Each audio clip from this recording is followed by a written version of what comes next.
Today I'll start with the class Eimeria in cattle. So I had already finished the poultry coccidiosis, where I had discussed details about the species of Eimeria in poultry, the clinical signs, pathology, pathogenesis, diagnosis and treatment, and the control measures. So coming to the Eimeria of cattle, worldwide there are 20 species which vary in the pathogenicity, and the main important species is Eimeria bovis, and it is recorded that one oocyst can result in about 24 million oocysts. So among the Eimeria species of cattle, the important species are Eimeria alabamensis, Eimeria auburnensis, Eimeria bovis, Eimeria brasiliensis, Eimeria canadensis, cylindrica, ellipsoidalis, pellita, subsperica, and journey. And among all these two, or among all the species, Eimeria bovis and Eimeria journey are the most pathogenic in case of cattle and buffalo. And these the species vary according to the oocyst morphology, that is presence or absence of micropyle, their size, shape, and the pathogenicity. So as you can see in the diagram, there are several species of this Eimeria of cattle and buffalo which vary in morphology from round, subspherical, ellipsoidal, then some having tapered anterior end and the posterior end is rounded.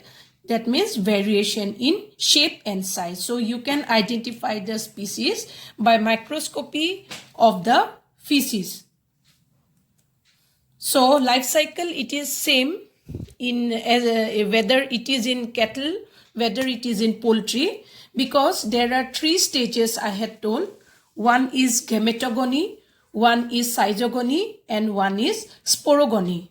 So generally what happens when in the droppings or in the dung or in the feces, the unsporulated oocyst comes out, and in the environment, in presence of humidity, temperature, oxygen, etc., the sporulation process is completed, whereby the unsporulated oocyst, they undergo division and they form the infective stage, that is the sporulated oocyst. And then when these sporulated oocysts are taken through feed or water, contamination of feed and water, the oocyst, they undergo excistation, and these trophozoite, then they enter the intestinal epithelial cell, and by the process of asexual reproduction or schizogony, they first form schizont, and the 2 generation of schizogony is completed, and from the last schizogony, some of the merozoite, they become into macrogamete or microgamete. They fuse together and again form the zygote, and around this zygote an oocyst wall is formed, and then these are excreted in feces.